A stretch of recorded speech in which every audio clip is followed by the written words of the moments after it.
好，各位朋友，大家晚安，大家好就到了我们今天直播的时间了哈。今天有一个比较沉重的话题一个沉重的话题。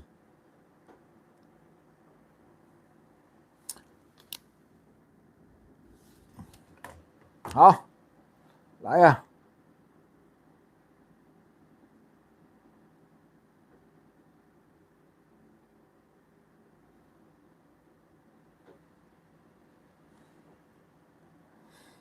朋友们，来上来，等各位上来哈。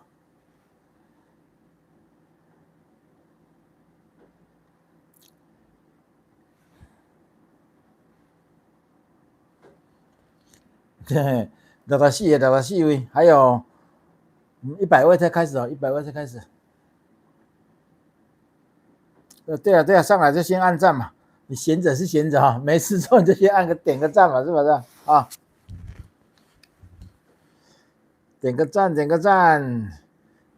，90位。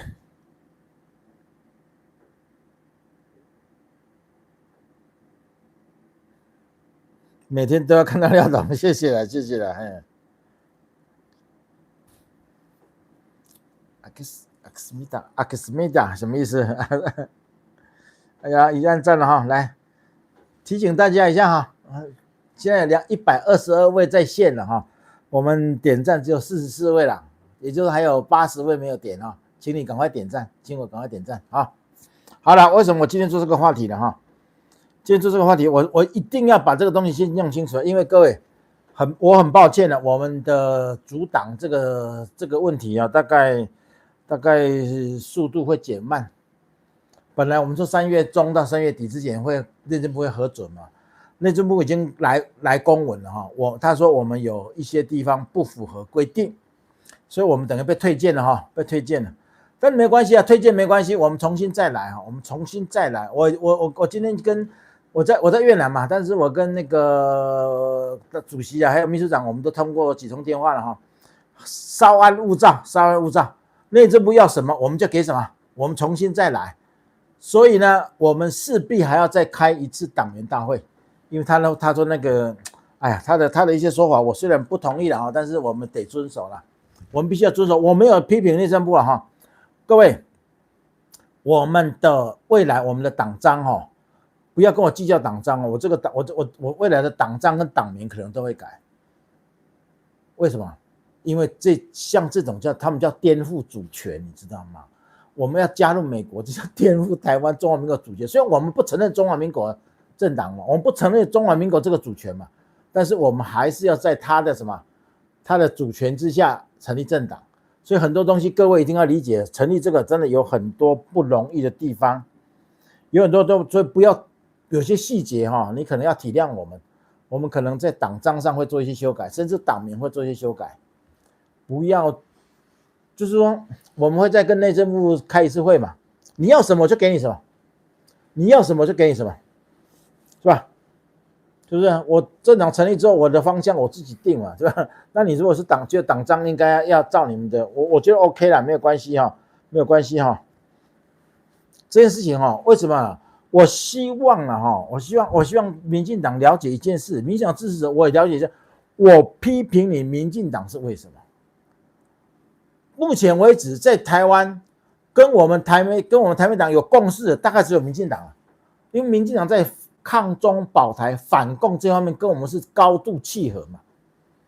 只不过是因为你是执政党，你掌权了，你紧抱着中华民国，我不要中华民国，所以我认为统独都是假议题。民进党虽然号称是要台独，但是其实他已经不可能在台独，因为赖清德讲说。那都已经独立吧？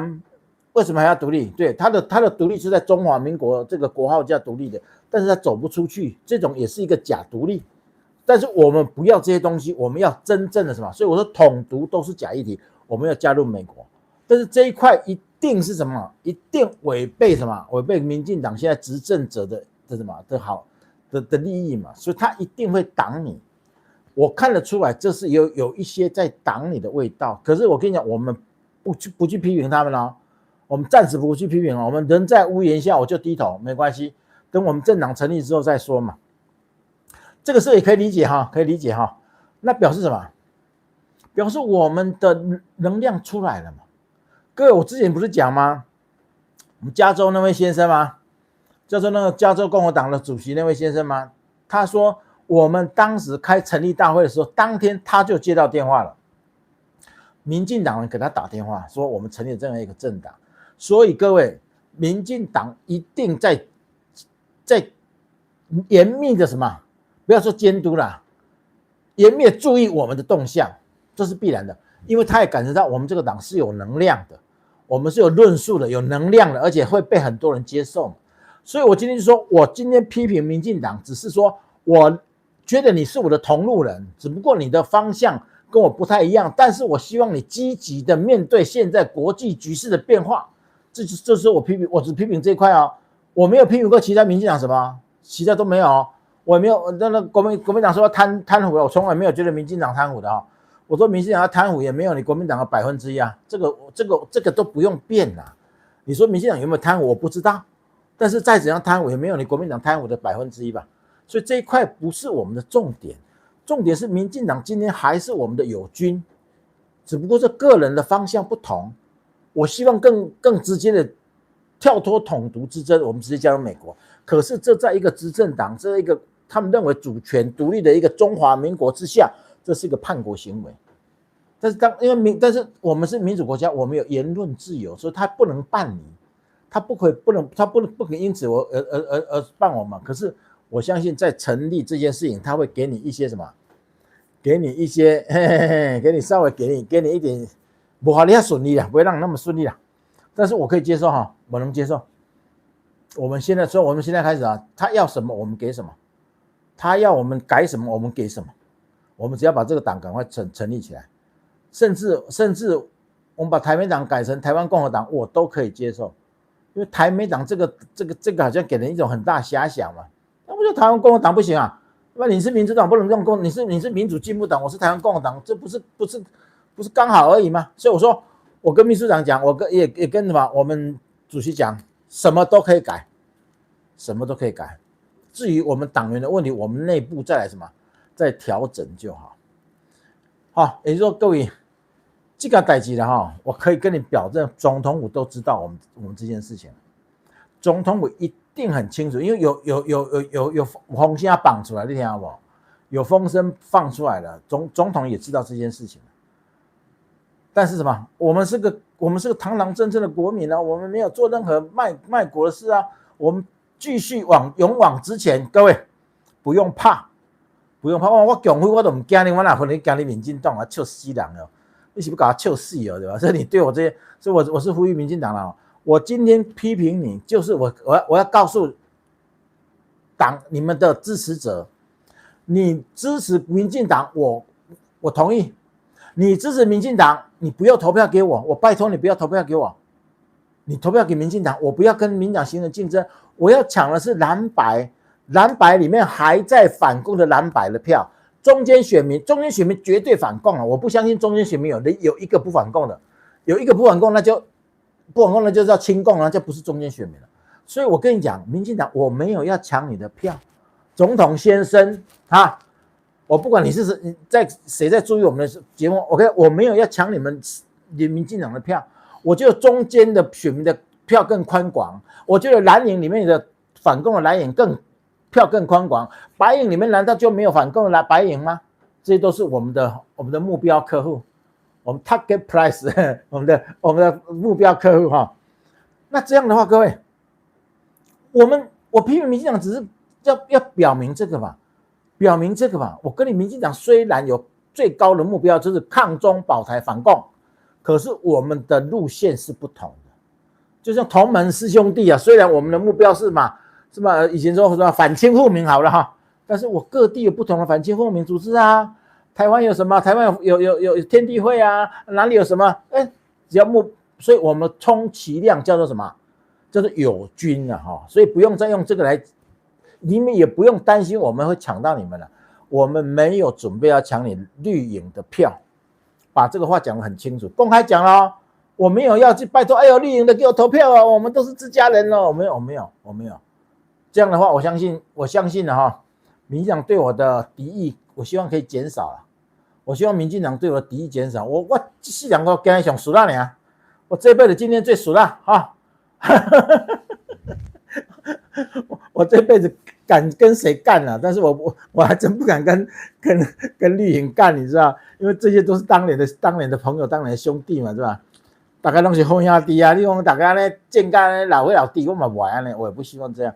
我的个性不喜欢跟自己人作战的哈，所以说我们就说，不要紧，你巩固你绿营的票，我去抢中间，抢蓝的，抢白的，有没有可能？我做给你看，你给我机会嘛，你让我把党成立起来嘛，怕什么？其实你挡我没有意义，你知道吗？因为我是个很柔软的人，我要硬起来我很硬哦，我柔软起来很柔软了，是不是？你要改什么我都给你照你的规定走啊，难道你还能考我不成？是不是？好。好，30块懂了，谢谢。我就是不爽了，有些 DPP 的支持者对本土小党猎巫台派联合过半才是正道，兄弟爬山各自努力，没问题吧？当然啊，人家一定，我跟你讲了，今天会走成这样是很简单的道理。他感觉到我们这个党真的有能量，我自己都很清楚嘛。我们政党还没有成立啊。各方面就每天都有说，我想加入台北党哦，多少人这样讲？我一直说稍安莫躁，稍安莫躁，等我们什么？等我们政党成立嘛。想不到，我以为是3月中就能够完成的事情，现在又得重新开始哈，重新开始就重新开始嘛，又怎样呢？又怎么样？好事一定多磨啦，各位哪有好事就一触即成？你一触即成，表示全世界没有人注意到你嘛，所以你偷偷的把政党成立了，没有人管你嘛。可是像我们这种能量的，这么大能量，怎么可能人家会不，那可能让不定你了，对吧？不可能啊！对啊，要改个名字啊，我们叫台湾共和党，好不好？叫台湾共和党。因为你民进党叫台湾民主党嘛，是民主进步党嘛，加一个进步嘛，它就是民主党嘛，民进党就是民主党嘛，我们就跟他一个什么，一个对叫不叫叫共和党，可能比较明显，可能更明确了，这样我相信不会比台北党差了。好，当然我这个到大家到时候开会还在讨论过，我只是这样想了哈。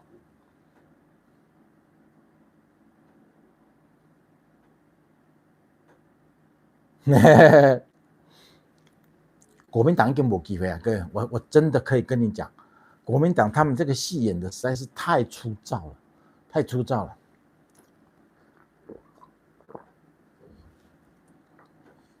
不管曾经怎么样看待国民党跟白党的人，他们用怎样对国民党跟白党有期待的人，绝大部分在这一次是吧？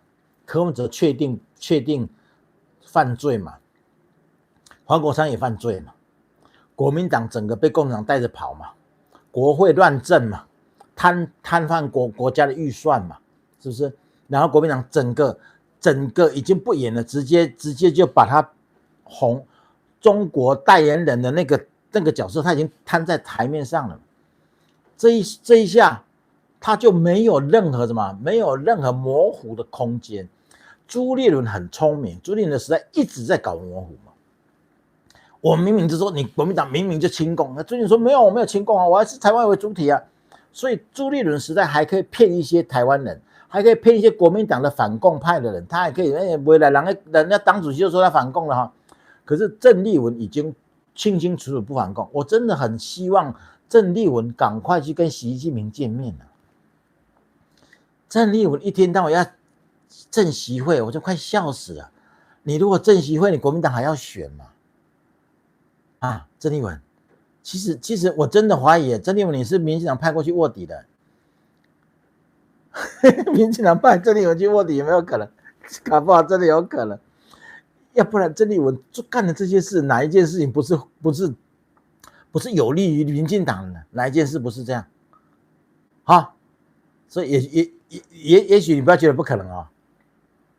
什么样啊？这个时候去郑习会，我这样，这个时候跟郑习会对国民党年底的选举一点点好处都没有，甚至那个负面的效果会扩散开来了，会让人家更确定啊，你这国民党就是共匪的代理人了嘛。然后呢，只要你还什么，还爱这个台湾，你可以爱台湾，你不一定爱民进党哦，但是你一定爱台湾呢。我认为在这个地方活的，只要正常人啊，吃台湾米、喝台湾水长大，只要你是正常人，你都会爱台湾。这个东西我认为没有什么意义。特别一些亲共者，只不过是人家拿了利益嘛，你不知你嘛。啊，我就问你，你这国民党，你跟他亲什么共？你有利益吗？共匪有给你钱吗？是不是？你这共匪收买不到你这个层面的人了，没给他骗了。好，秀30块短信，谢谢。请问廖董，今天有看到工具纺织关税被往上调，有什么看法？好啊，好事，不用我们去拉票。对啊，往上调你就知道啊，到底为什么？因为你国民党，因为蓝白在地方连这么好的条件，台湾这个关税15%不叠加，这个关税这个条件好不好？企业界最清楚了，不用我们在这边讲，他们亲身体会了。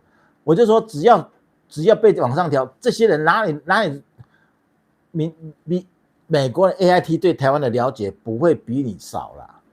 AIT 你说来，给它调，把它往上调，让工商团体去压制嘛，国民党嘛，这个是很明显是国民党是去阻挡了，民进党没有去阻挡。民进党阻挡这个干什么？民进党好不容易派郑丽君去把这个条件谈得这么好，结果你说不要，对我们太好，我们不要，我们要比较好、比较糟糕的条件，对不对？啊，那就好啊，让我根本不想去替这些人讲话。我管你什么工具机、什么纺织业、什么关税，你知道工具机精密工业在哪里啊？在台中啊。台中整个台中的工具机啊，一个产业链啊，多大一个产业链啊！台湾其实传统产业最有竞争力就是工具机啊，纺织业那个竞争力还有限。因为台湾的我也在做螃蟹哈，我早期没有去中国之前，我是做纺织的，我是卖那个网布，卖Mesh的嘛，卖网布给鞋厂做鞋子的嘛，所以纺织业我很清楚啦。台湾现在纺织业大概只有一些高端的东西啦，其他的大概很难跟一般的布是没有办法跟中国竞争的啊。也就是这一群人好不容易在台湾还有一口饭吃，结果呢，民进党去谈下了这么好的关税条件，结果你国民党国会挡下来，赵少康还说你们谁敢通过就告谁。好，那你们这些业者，请你去告赵少康，去告韩国瑜，拜托好不好？你们自己的权利哦。我现在都我不帮你们讲话啊！你们这些人不爽，去告他们，看谁挡你就去告谁。你不要在那边他妈的得了便宜还卖乖，好不好？所以说业者你们再不集结起来，真的这个3月份如果还不过的话，整个税会往上调，你就完蛋了。AIT 比你更清楚啦，所以为什么 AIT 这个时候时限还没到就开始调？他知道这你要给你压力啊！我跟你讲啦 ，AIT 对台湾的局势的了解真的是不会比我们差了，好不好 ？AIT 的出手都很精准的，哈！我觉得很开心的哈。对啊，我简称共和党就好，你干嘛要把它简称成台共啊？台共就台共啊，共和党跟共产党会一样吗？不是这样，因为我觉得啦哈，我觉得我们是遇到困难，如果能够完全照我们的理想，叫台美党，然后我们党纲都写着我们要入美，这个党纲是不会过的，这叫颠覆主权嘛。顾维对，当然，因为我们台湾是有什么？我们台湾是有言论自由的，我们有政党的自由嘛，他都可以主张共产党，为什么我不能主张入美？所以说他表面上不敢说你不对嘛，他会在程序上卡你嘛。程序上卡你这件事情怎么处理？就你要我什么，我给你什么。我知道你们公务人员在卡我，我也真闭着眼睛让你卡。你要什么？你哪里不对？我跟你讲，多来回几次，你就卡不动了，因为你所有的要求我都满足你，我看你怎么卡。法律上我有阻挡的权利啊，但是行政上他一定会有所动作嘛，这是必然的哦，我不觉得奇怪哈，我一点都不觉得奇怪，所以我没有开骂哦，我今天没有开骂哦，我只是在跟诉求民进党这些朋友们哈，你们是绿营，你们是台派，我也是台派，抗中保台反共是我们共同的目标，只不过兄弟爬山各自努力，希望你有这个胸襟，希望你有这个胸襟，因为我们这个团队未来会扩大，未来会很大，所以啊，大家真的不要撕破脸，好不好？内政部的兄弟朋友们，真的我们不要撕破脸，不要让旁边那些亲共者妈的亲者痛仇者快嘛，是吧？是不是？我真的帮你们去拉你们拉不到的票，我就问你们啊，蓝营会投给你吗？啊，蓝营的反共人会投给你吗？所以他们很痛苦啊，蓝营这些很痛苦啊。哇，我们的党主席他直接跟共产党一模一样，直接趴在共产党身上了，是吧？我们蓝营的人难道那么没有骨气全部舔共吗？当然不是啊，我有蓝营里有绝大部分人还是反共的啊，可是我不投给国民党，我投的非常痛苦啊，那投给民进党不可能，怎么办？投给我们台美党嘛，我们要塑造这样的氛围，我这个氛围塑造成功我就成功，我不会回过头来抢你民进党的票，这样我于心也不安，你懂吗？因为我认为啦哈，我认为台湾三大板块嘛，蓝绿各一板块，中间这个板块，我认为啦比旁边这两个还大，蓝绿大概各30%，铁票哈，蓝绿各30%，中间至少40%。这个就是台湾现在这么优秀，就是因为我们的中产阶级，他中产阶级很多人不跟你分蓝绿，他看谁优秀我就投给谁，这是对的，这样是对的哈。台湾不要陷入蓝绿的恶斗，我一直说不要陷入蓝绿恶斗，所以我是第一个谈什么台派跟郑南军合作的人嘛，所以很多人对我们台美党成立，然后说我们跟护国党合作，他们说护国党是统派这样子，他们有些党员有意见啊。我先把那个护国党党主席的这封信我把它念完了，我相信大家应该可以理解为什么我要跟护国党合作。我跟护国党合作没有任何一点点私人利益，只是觉得说这个方向会让共产党害怕。台派跟郑南军，我们护国党跟我们都是小党，都是刚刚要窜出头了。可是你只要做对的事情，不怕小，慢慢小党也会变大党。因为只要我说一直做对的事情，政党最怕什么？像那个民众党一样，稍微一点点长大一点点，哇靠，开始贪污了。这个是所以我笑柯文哲啊。他妈的，整卡因啊，好像那真的是没见过世面的人。柯文哲是个没见过世面的人，才会急着在那个时候就开始贪污啊。他贪那个污贪的很恶烂，你有感觉吗？对不对？是不是？但是表示他那个中间的势力是有空间的嘛？那我们来接收这个空间不行吗？甚至我把中间的接收过来啊，我持续做对的论述，持续做对的事情。我今天在这里宣布，我这一辈子廖金章这一辈子，各位可以把我今天的这个话留起来。如果我有哪一天我的做法是变成为了我私人的利益了哈，又开始什么？开始又变成一些什么？为私人的利益了，你就把我今天的话拿出来。我这一辈子不会再为我私人的利益了，我在政治上不会再为我的私人利益了哈。我被探钱就简单了，我探钱过来做行李嘛，是不是？但是我既然在政治上，我就不愿意在这个事情，在政治上我要把它弄得成一个干净的政党，持续做干净的事情，持续的推进。我跟你讲，一定有声量，一定可以得到国人的支持，因为台湾没有这样的政党，所以我们为什么是右派啊？我们讲得很清楚，很多人都很多人是因为听我们讲右派之后，他才开始去了解，谁没有这右派，谁没有左派，绝大部分台湾人我没有讲之前，我跟你讲，台湾没有几个人听懂什么叫右派左派，甚至有人跟我讲，哎，台湾没有左派右派的问题啊，台湾左派右派问题才严重呢，是吧？当然你不了解，不怪你了哈。但是对了，我现在先把那个副国长这封信，我先把它念一念，希望对大家有帮助了哈。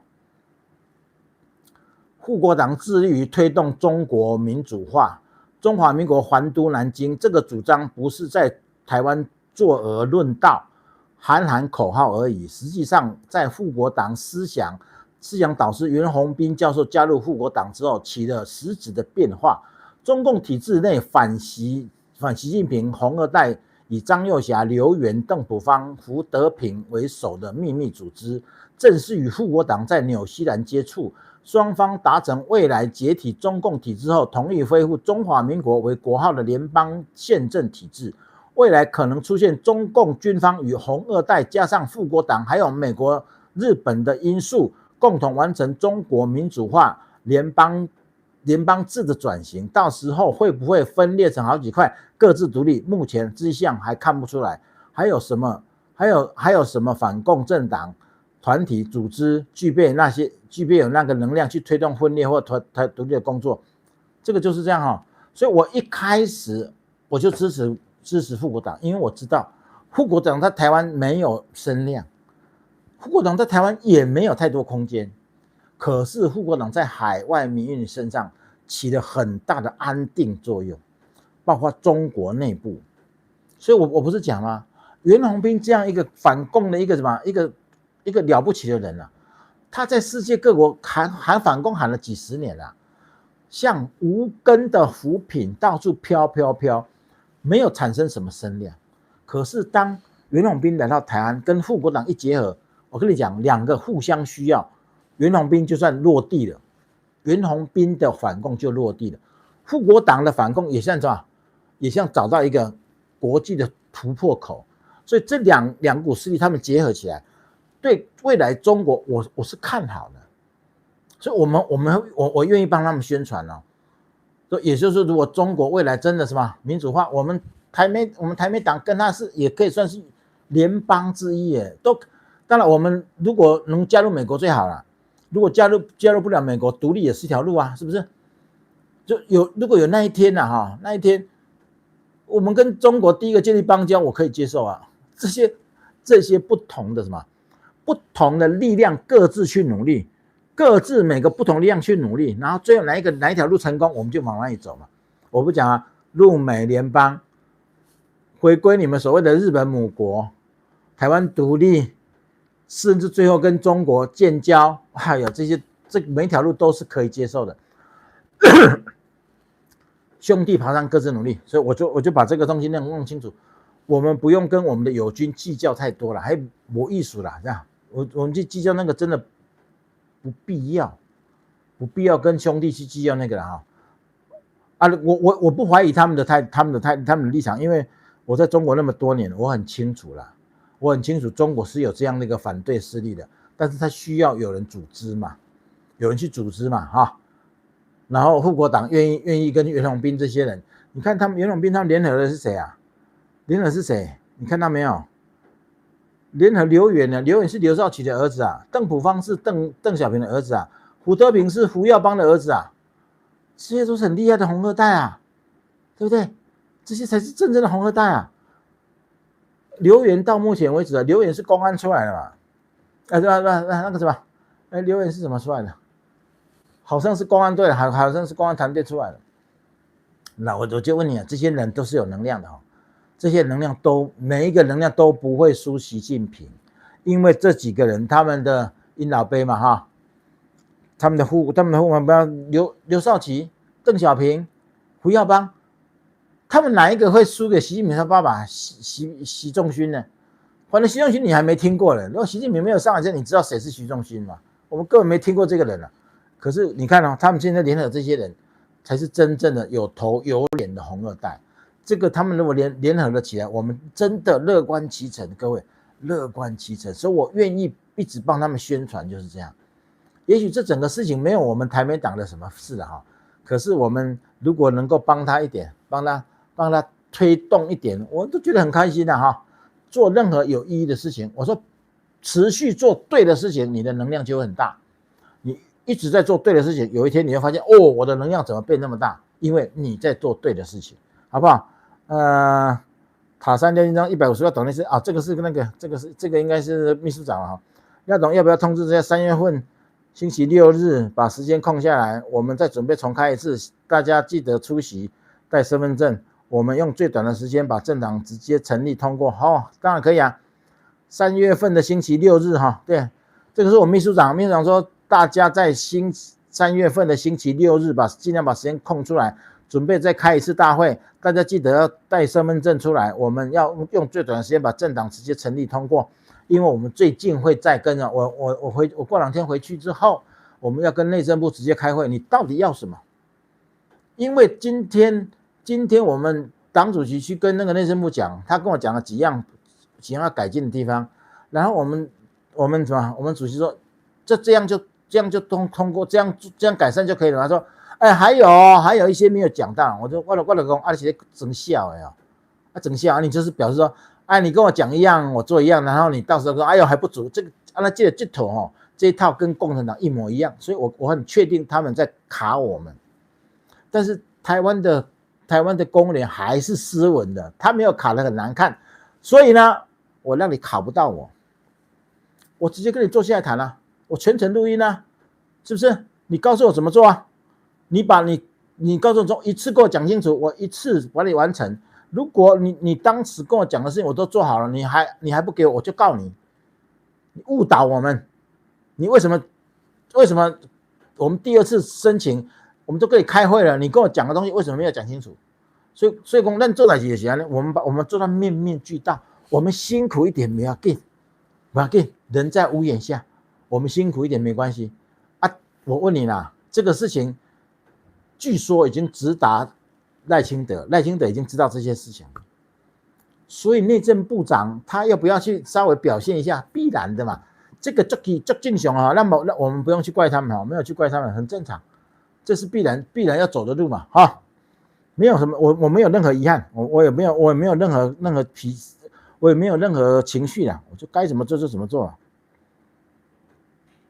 我告诉你啊，我嘛不相信他敢给我卡多久啦，我不讲，他们是做个样子而已，大家找个台阶下，你懂吗？找个台阶下，要不然我跟你讲，有可能从美国施压回来，我真跟各位讲，不要觉得不可能啊。不要觉得不可能，民进党你们跟川普的管道真的是堵塞到什么程度呢？有些人问我说，你说民进党跟共和党没有管道沟通，萧美琴也没有吗？萧美琴当然没有，萧美琴左派你们知道吗？萧美琴跟蔡英文都是左的一塌糊涂，你们知道吗？我不是跟你讲吗？总统大选他们去支持贺锦丽的，他们没有支持川普的。川普没有像那个什么，川普没有玻尿西亚湾，已经很君子了，还想是萧美琴去跟什么川普沟通个屁呀、别傻了好不好？别傻了，你看我讲这些，他们不敢出来反驳。我在这样讲的话都是没有根据的话是不会讲的，没有根据的话是不会讲，所以他们也没有办法反驳我，好不好？啊。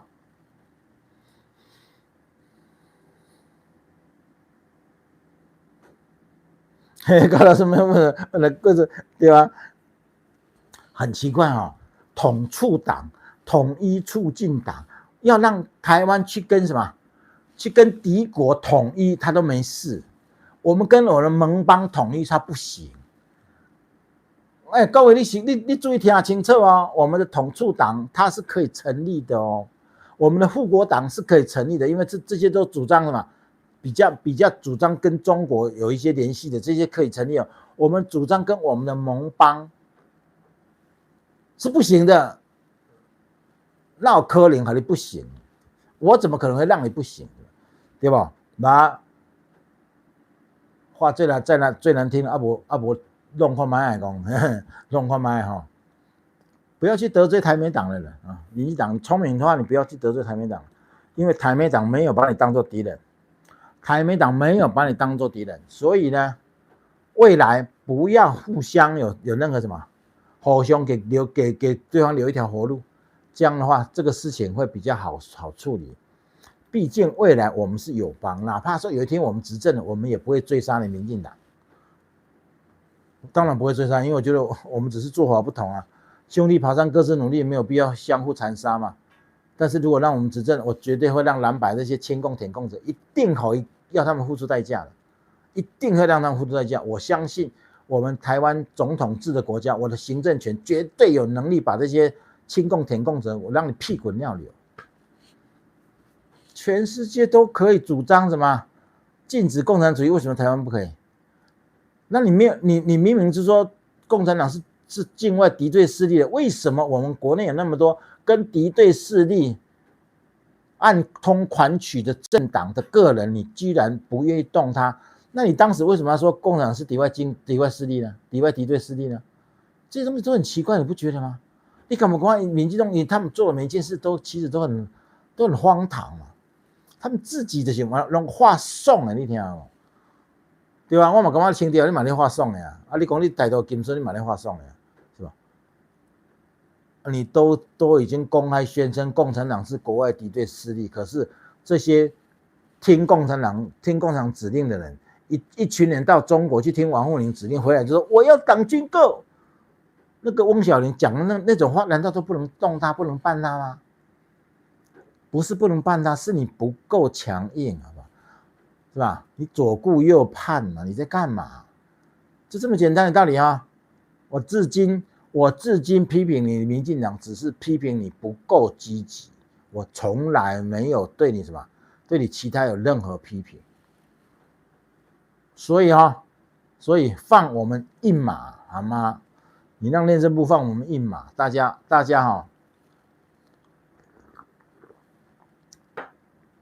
不要撕破脸哈！我一直不想跟你撕破脸。对啊，今年是存亡之战哈。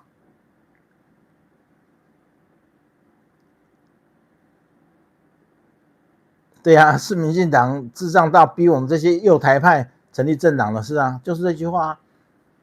我一直都说啊，我的论述都可以借你用啊。赖清德，你哪怕你愿意用我的论述，我的政党都可以不成立啊。我是不是讲过这些话？我有没有讲过这些话？是不是？就这么简单啊。所以呢哈，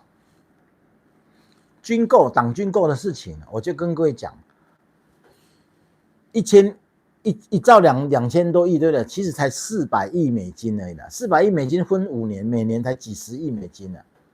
我们去年赚了美国1500亿美金。今年可能会赚2000亿到2500亿，因为今年的伺服器会大爆发。黄仁勋说：“拜托你台积电的量产了，可不可以增加1倍以上？我的需求1倍以上。我们现在都每年赚美国2000多亿美金，还要再1倍。我就问各位啦，赚人家2000多亿，每年花几十亿买人家军备。2个亿，第一，我就算买保护费也合理啊。其实这个武器买来，我们自己要用，我们对我们的抵抗我们的敌人，吓阻我们的敌人打我们，哪一点不合理？你告诉我，哪一点不合理？你如果台湾人到今天还不知死活，然后你赚美国人太多钱，美国再给你寄出一个301法案，我告诉你，你会累死，我不骗你。刚刚有人讲嘛，哈，机械业嘛，纺织业嘛，人家开始要加你关税了，因为你们这些业者不懂得去施压嘛，你业者自己不要去争取嘛，怎么你们这些业者很奇怪哦，所以我这件事我一点都不愿意评论，你知道吗？来啊，凊彩啊，你这个一些业者如果因此这样做不下去，那是你们领导的代志。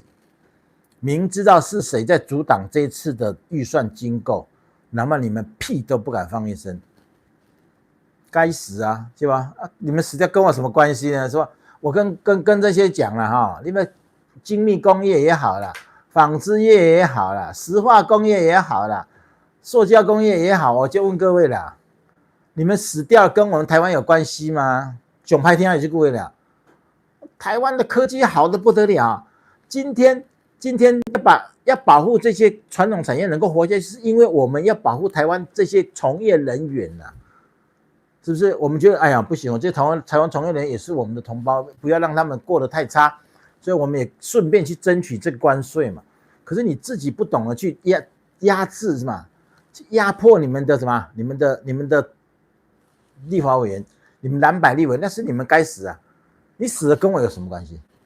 对吧？我们就根本在讲，你把你们这工商工会，国民党的工商建研会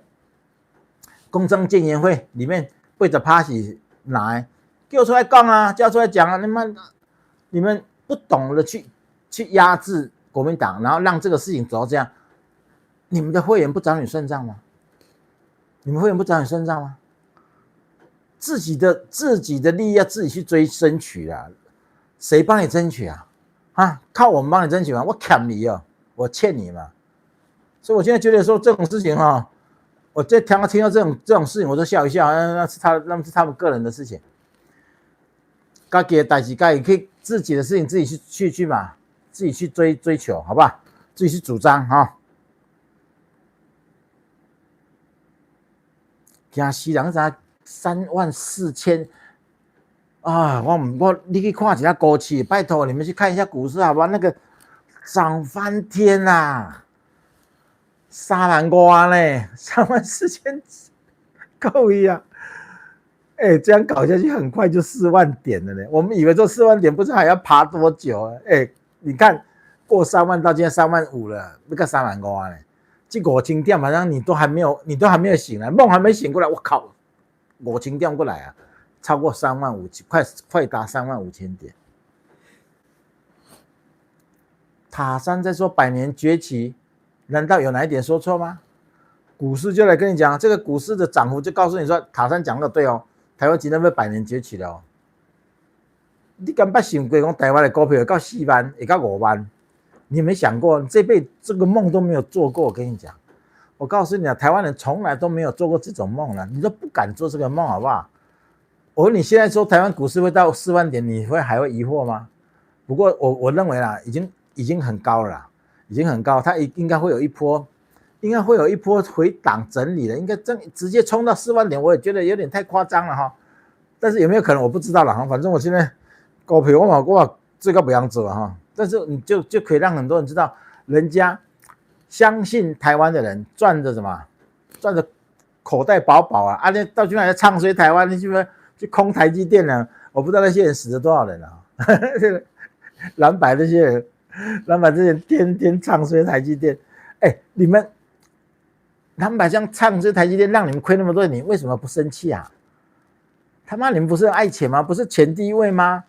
郭正亮这些人天天唱衰台积电，你为什么不去找他麻烦了？是不是？他害你们亏了那么多钱啊！不要说至少你没赚到钱嘛，因为你不敢买啊。但你如果听我的，你就知道说，哎，台积电，哎呀，台积电冷3000、2000以上是很正常的，再正常不过，因为黄仁勋说，他的需求量还要再加倍嘛。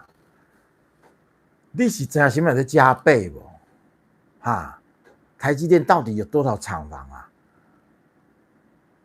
以现在的规模还要加倍耶。黄仁勋跟我们说讲了哈，对吧？目前还是没有竞争者啊，这个加倍不是全部在台湾吗？这个什么奇怪啊？难道明明台湾的景气这么好，然后那么多人在那边唱衰，你也会相信？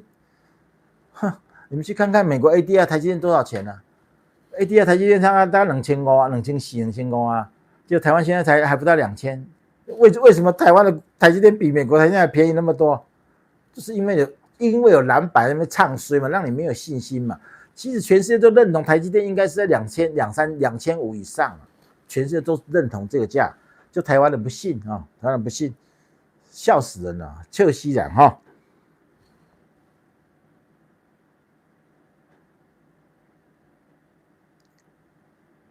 台湾一直有人在吹台湾崩盘，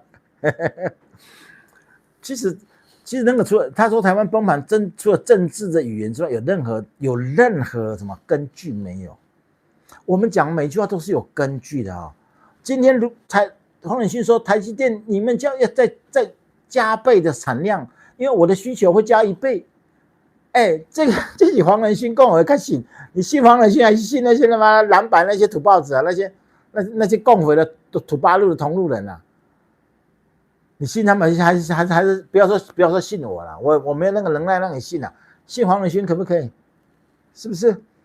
秀西郎，黄仁勋个5兆美元市值的公司，海外总部是在台湾，你们还在怕什么？如果这样的话，还不能让台湾人清醒哦，我就不知道怎么办了。所以台湾人已经没法度了，他们这些你就说什么，他们都已经没有办法清醒了。没有关系哈，不清醒人归不清醒的人，我们清醒人归我们清醒的人。这世界可能真的，台湾真的也要分2个极端的了哈。一些白痴的，一些土八路的，一些中国基因的人，让你们去那个吧，我们要走我们的路了，好吧？不跟你们走在一起了哈。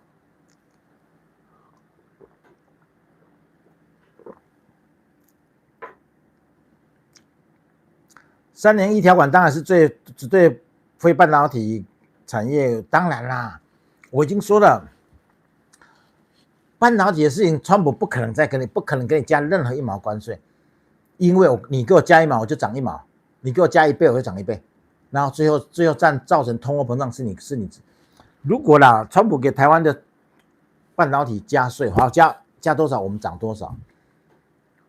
这个事情造成不是美国通货膨胀，全世界通货膨胀。我们到今天没有给世界涨过价，我们还勤勤恳恳在做最大的产量供应全世界。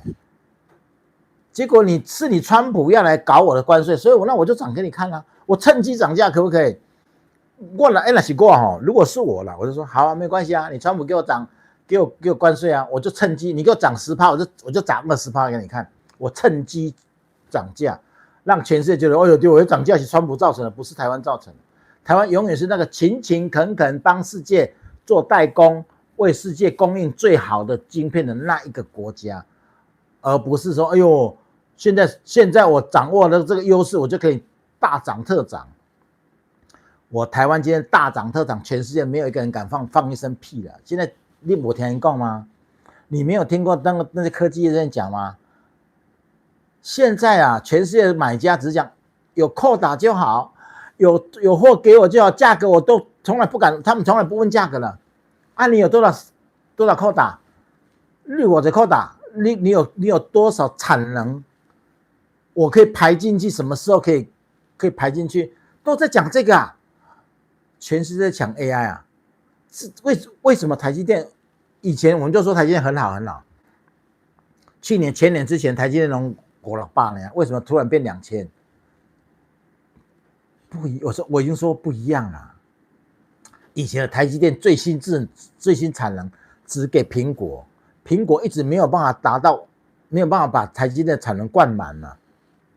所以以前台积电的什么7奈米之前的它最新产能都没有满的，都没有满。虽然它很优秀，这个这么好的东西，可是那个时候只有苹果在用啊。苹果也用不了，没有办法把台积电包场嘛。现在不是啊，现在是台积电苹果在用，黄仁勋在用 ，Google 在用，Amazon 在用，全世界都在用啊，微软也在用，全世界都在用。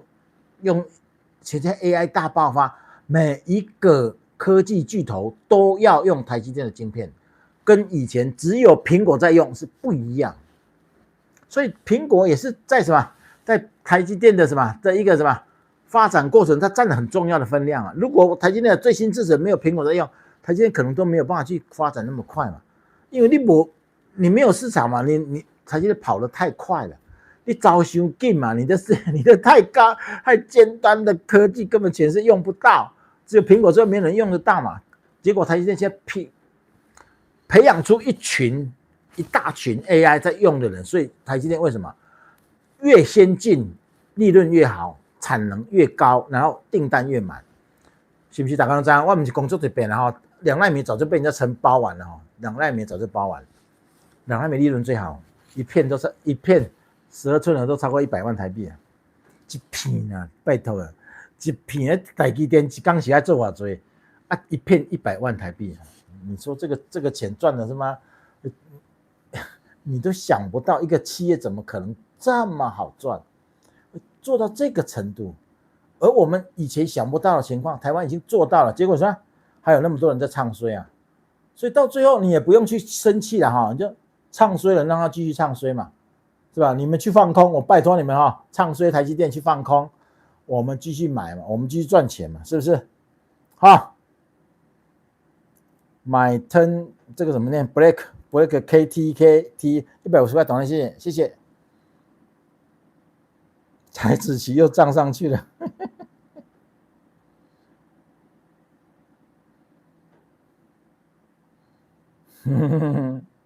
对吧？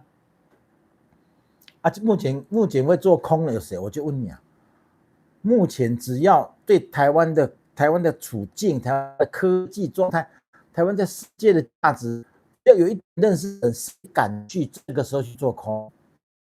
就是这些啊，这些中天这些人，中天是水不斗林啊，台湾一群倒霉鬼，最低卑劣的一群人嘛，因为他唱衰台湾，他看不得台湾好嘛，所以他们内心也觉得，台积电不可能涨那么高啊，有提到2000啊呢，那一定会跌了哈，涨2000了对吧？从600块涨到2000，才1年多啊，他就不行，我们这个时候空它，结果听说从500-600就开始很多人在空了，空到现在，所以我来看那个建模有好处了哈，有好处了。也许我不能报的太大钱，但是我相信以我们一连续的一个完整的论述，你应该不至于，你可能没有赚到钱，我相信，但你不至于亏到钱嘛，你不至于跟人家去放空，你不会去听郭正亮天天去跟人放空嘛，对不对？所以听我们节目还是有好处的。有些人相信的话，真的是不得了哈。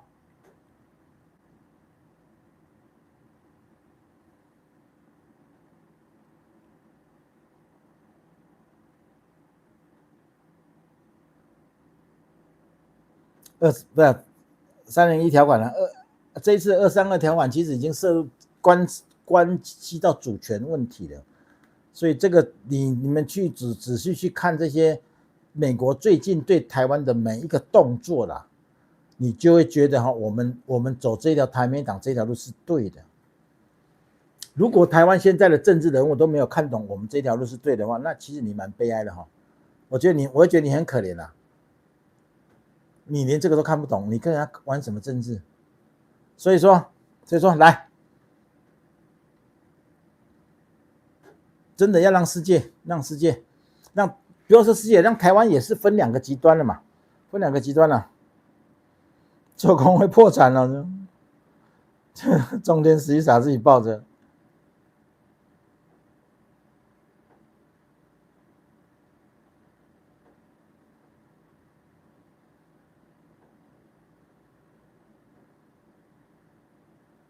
你严重怀疑民进党要让你提早退休，你表示你赚很多哦，表示你台积电没借我探金这哦，讲这个话就是表示你赚很多哦，不用客气哈。只要我们的同好，我们的兄弟们赚到钱，我就很开心了。我是没赚到钱了，我真的，我真的没有财运，我是真的没有财运。我看得那么清楚啊！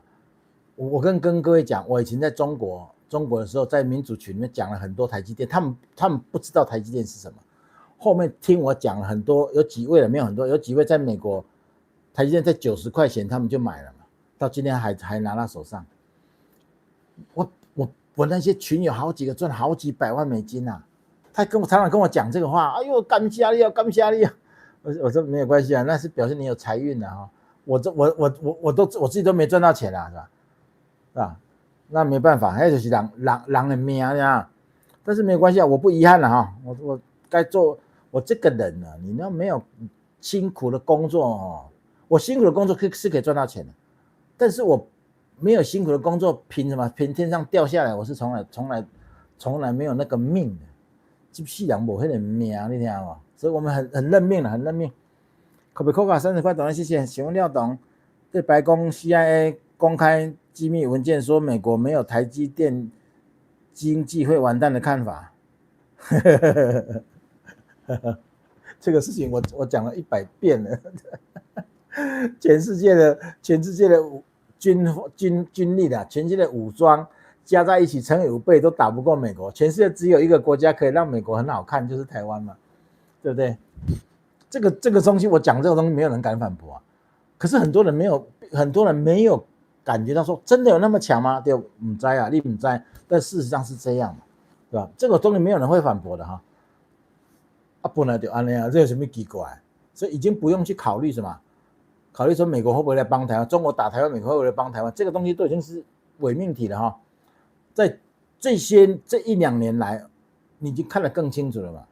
黄仁勋在台湾设总部嘛，美国科技有哪一个没有在台湾设研发中心？你告诉我，可能很多人不知道，但你们可以去 Google 去查一下，美国所有的科技业都压在台湾，美光是美国的啊，那么弄清楚啊，美光是美国的啊，现在刘德英在美光当总经理啊，美光就是要靠台积电帮他做什么？做 HBM 嘛，就是超宽屏的记忆体嘛，跟海力士跟三星竞争嘛。这个东西台湾唯一能做就是三星，美光嘛。所以我说我希望啊，你南亚科是不是该争气一点啊？你旺宏啊，是不是争气一点啊？我昨天不是讲了，力积电加什么？加英特尔加什么？加日本，不是要搞下一代的什么超宽屏记忆体吗？比 HBM 还要先进的东西啊！如果让它成功，一举把三星跟海力士给打垮嘛。如果这样的话，韩国就一无所有了哈。他们最后的记忆体也快没有了，普通记忆体已经被中国抢完了哈。HBM 这个是他们最强的哈，刚好 AI 伺服器需要用很多，所以他们最近还有一点活路哦。可是这个如果被台湾抢了哈，被台湾、日本、美国合作抢了，韩国就完蛋了，好不好？美国一定会讨论这些事情，你放心好了。鸿海，哎，我早就跟你讲，鸿海跟广达你订单摆到明年后年去了，你知道吗？我儿子在广达嘛，他说你怎么知道人家订单好到什么程度？那个单大到你都想象不到，单又大，利润又好，客人都不会砍价格，客人只说啊有没有扣打给我啊？有没有扣打给我？其他都不敢讲，我靠，完全的卖方市场，全是在抢台湾的货，就是说，为什么这样的优势还很多人看不懂，对不？我们那么好心给赖清德建议啊，你这个时候再出来喊，跟着塔山喊，我们台湾要百年腾飞啦，我们要成为世界上的科技领先国家啦。因为我们的 AI 的产能啊，基本上每年可以有几千亿美元的产能，那是不是有几千亿美元的什么的金流？有物流就有金流，台湾成为世界的金融中心有没有可能？台湾靠晶片业是有可能把台湾建立为世界，取代香港，成为台湾成为世界三大金融中心了。这个东西为什么不做？你就算你不做，你是不是可以出来喊一喊啊？我就说你只要喊一下台湾台积电哦，台积电冲到4000，我跟你讲，但了股票嘛冲到6万，有没有可能？当然有可能啊，对吧？国民党当年他妈的那个破落样的时候都敢喊亚太金融中心、亚太营运中心了，为什么我们不敢？台湾现在才是真正有这个价值，把香港的金融人才全部网罗到台湾，把新加坡的全部抢回台湾。那个时候我跟你讲了，全世界最有竞争力的就不是新加坡，是台湾。明明你有这个第5季的基础，你为什么不做啊？你不懂没关系，我教你啊，你出来喊一下。全世界金融人才都来了，我跟你讲，台湾金融人才也是有，你不要以为台湾没有金融人才，还是有的哦。这些东西都可以做嘛。你要整个让台湾人感觉到对明天充满了信心嘛？对明天的一切充满了信心嘛？那样时候台湾人就觉得什么？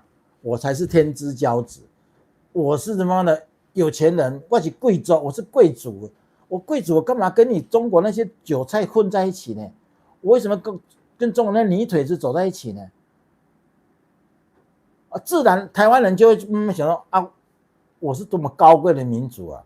我们台湾基本上是全世界上看重的民族。我不是讲啦，金融业的薪水才会高啦，金融业的薪水会比台积电高啦，所以现在还有一个空间就是开始发展金融业嘛，这个就真的可以把台湾整个薪水往上冲上去。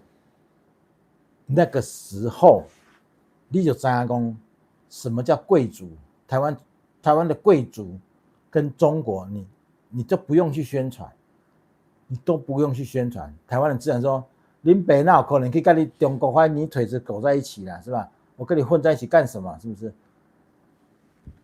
所以很多事情你们这总统很难做，你们也是说，哎呀，赖清德不好做啦，真的，我跟你讲，没有不好做的事。这个世界只有你愿不愿意做的事，不是没有好不好做的事情。台湾这个基础建以后有什么不好做啊？对啊，你做看嘛，你做不好，我也许可以体谅你，你不做我就不能理解了，好吧？啊，如果你也是充满了雄心壮志，但是哎呦，好像说经验不足，然后什么有某些东西做失败，哎，我可以理解啊。问题是你不做，你到现在什么都没做嘛？那我学你干什么？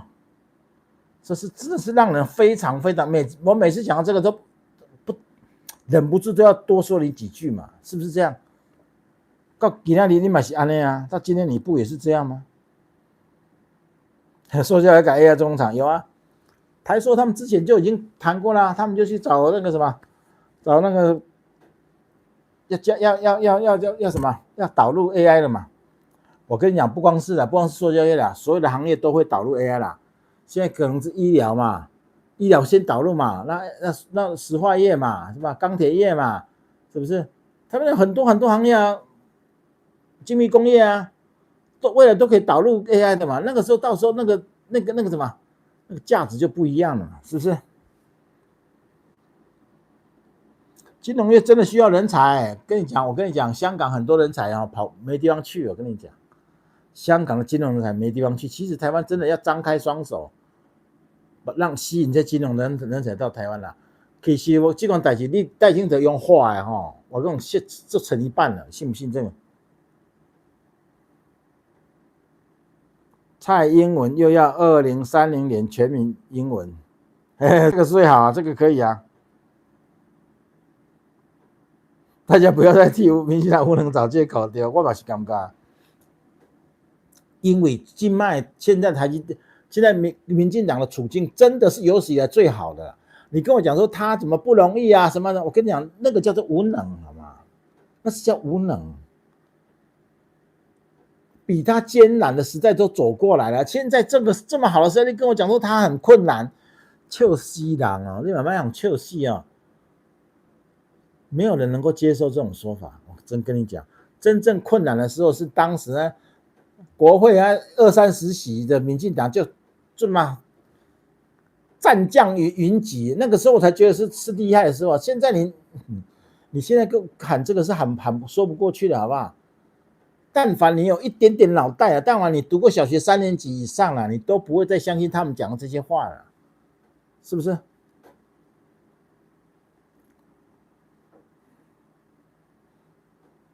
嘿嘿嘿，台美联邦，你超爱台美党，台美党理念跟我一样，我们一起做一个为台湾做一些事情。我知道我们这个党真的会触动很多人内心最柔软的那一块。我告诉你，我们这个党未来要触动全台湾中产阶级、高阶知识分子心中最柔软那一块。给我时间，给我机会，我做给你看，跟你讲。所以呢，民进党真的不要跟我们为敌了，我劝你了。我也没有想跟你为敌了，大家什么照规定来，这样未来大家还可以什么？抬头不见低头见，对吧？我们还可以把你当友军，你不要把我推到敌人那一边，对你一点好处都没有，真的。所以内政部希望你高抬贵手，好不好？你有没有在卡我们？我们都是明白人啊。我们这个看一部可以看3部以后的人，行棋人讲下一步棋可以看到3部了，有些人可以看到10部了。像我们这样的人，直接跟我们直接打开天窗说亮话就好了，这样未来大家还好相处一点。台湾现在条件是世界上最好的，是我嘛我等来一年，我4年前我就讲，台湾现在是有史以来最好的时代，共产党是有史以来最糟糕的情况。可是很多人不相信我的话，没办法不相信我嘛不要紧啦Crystal 30块懂了，谢谢。只有台美党在帮民进党积极做事，就是这一句话未来让台湾人自己去评断嘛，到底谁在做事的？象棋在做为台湾做韩国人，我就讲，如果让台湾人平心静气的看台湾的政党，还有哪一个不为自己的利益在做事的，那个党就是台美党。而且这个方向，这个政策我会坚持。我以一个创党人的之名，我以一个台美党创党人之名，我向天发誓，我们这条路一定会坚持走到底。未来任何一个人走偏了，我都会出来纠正他。我也想要赚钱但是我赚钱不会在台美党赚钱我赚钱我在外面赚钱所以我外面还是会有一些投资，还是会该怎么做怎么做，不能被赚钱不赚钱太难过了。从政之后不赚钱，只靠贪污的那个不是我们的风格，好不好？所以希望大家继续给咱支持好不好？好了，时间到了，我们未来不要讲太久了，因为我还是这一句话了对后置的人做得太辛苦了，他们做一场后置都要看2次以上，甚至有人看到3次。你就点半钟，你就叫人盖到3点钟，给他看3点钟，再做2、3个小时。刚5、6点钟来搞这个，我怎么忍心我讲没有给人家1毛钱都是义工好不好？所以我们还是尽量的1个小时内把它结束掉，这样可能对大家都比较好了，好不好？不会胡乱也不会摆烂杯了，